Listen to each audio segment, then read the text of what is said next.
A modern concept of well-balanced health may be visualized as an equilateral triangle composed of a physical side, a mental side, and a social side. And those who keeping all sides in balance enjoy good health. But how does one maintain this balance when driven by pressures of our mind? Push, push, rush, rush, drive, drive, go. Push, push, rush, rush, drive, drive, go. Start your day with mounting tension. Watch the clock with apprehension. Off your seat, on your feet. Have to hurry up and meet stresses and strains. To maintain your social status, buy a status apparatus. Bigger car, there you are. Show them how you're going far. Stresses and strains. Never mind your ills, tranquilize with pills. Give yourself an ulcer over worry over bills. Take a few belts, smoke up a storm. Be an individual, but try to conform.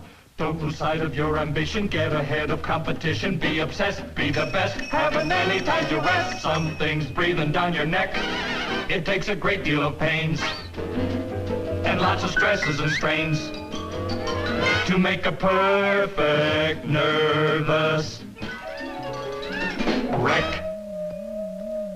Unfortunately, anything that affects the mental side of health can also affect the other sides, and eventually the whole triangle.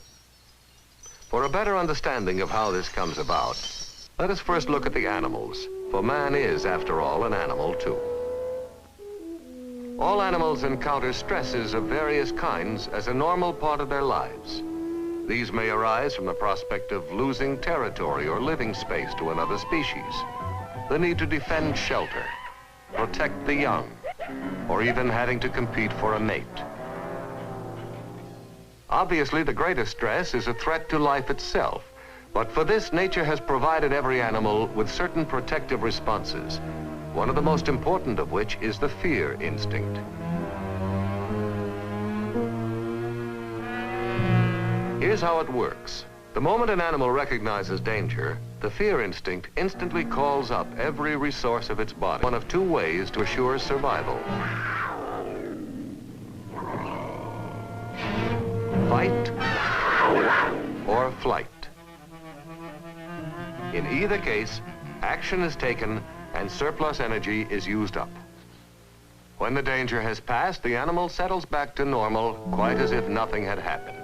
The fear instinct has done its job, and there are no harmful after effects. Scientists believe that the same protective responses exist in the human animal, arising from an area of the brain called the diencephalon. It's quite as if the fear instinct of our forefathers still lives there, ready to push the panic button. Even in our modern world, this primitive instinct can still save our skins. The instant danger is perceived, the fear instinct gets the message and immediately presses the panic button. In a flash, the total resources of the body are mobilized. Breathing is faster and deeper, and the lungs, by their increased activity, supply more life-giving oxygen to the bloodstream. The liver, one of whose functions is to serve as a storehouse for blood sugar, now releases large amounts of it into the bloodstream for extra energy. The adrenal glands also step up production, pouring out more of their secretion to stimulate the heart muscle, which in turn reacts with a higher rate of pumping. In the digestive organs, certain arteries constrict, decreasing the supply of blood in this region. This makes more blood available to the muscles for fight or flight. And all this happens within a split second. Like any animal, man has, in this case, used up his supercharge of energy in escaping disaster, plus let it steam. Now he should be able to proceed without any harmful after effects. But unlike other animals, man has more than instinct. He has a superior intellect and a brilliant creative imagination.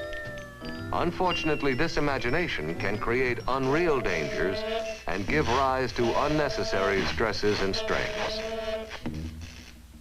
Take the case of a well-prepared student under pressure. Guess I got it. Yeah. What answers are wrong? Oh, boy. I'm not going to graduate. That means no college, and I won't get the job I want. I'll be a bust, a failure. I might not even have a car. This imagined threat instantly alerts the fear instinct, just as if the danger was real. In this case, the danger was not only imaginary, but short-lived, and tension was relaxed. But now let us see what can happen if fear, aroused by imaginary dangers, continues over a prolonged period. Good morning, J.G. Huh? His boss was merely preoccupied at the moment. Uh-oh. Something's up. He's mad at me. Maybe I'm gonna get fired. Here we go again, and our man is ready for fight or flight. I don't have to take that. I'll hit him right in the nose. Wait a minute. I can't do that. He's my boss. I really would get fired. I've got it. I'll quit. What am I saying? I've got obligations. A mortgage, a family to take care of, and... Obviously, neither fight nor flight makes sense here, so pride is swallowed, along with all the unused biochemicals the body has stirred up. And so our man literally stews in his own juices. Now, if this stressful state of mind based on self-generated fear is carried over into the time for relaxing, it may produce undesirable results. It can destroy rest, interrupt the body's normal rebuilding processes. But even worse, it can bring on a nightmare of psychosomatic ills, meaning ills induced in the body by the mind. For instance, if the arteries in the stomach stay constricted because of a continuous state of alarm, the top layer of the stomach wall will be starved for oxygen.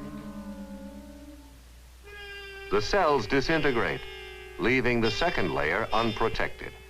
And now the trapped stomach acid can go to work on that second layer. It literally burns its way through, and the result may be peptic ulcer. In another area, there is possible trouble when the liver, triggered by continuous imaginary danger, keeps pouring more and more sugar into the bloodstream. Normally, an organ called the pancreas produces a chemical known as insulin to balance the sugar level in the blood. However, over an extended period, the pancreas usually loses the race, resulting in too much sugar in the bloodstream. Body chemistry is upset, and this may contribute to a host of other ills. The list of self-inflicted tortures is endless, but they do have one end in common.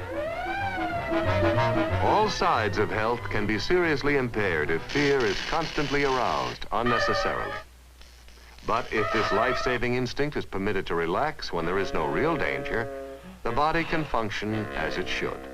After all, most problems, real or imaginary, are soon resolved, and many situations we first believed to be threatening turn out to be purely imaginary anyway. Good morning, J.G. Huh? Yeah. Oh, good morning, Harvey, my boy. In the triangle of health, using plain common sense is the easiest way to minimize the normal stresses and strains of life and keep all sides in balance. The health of man is like an equilateral triangle, completely dependent on the length and strength of each side.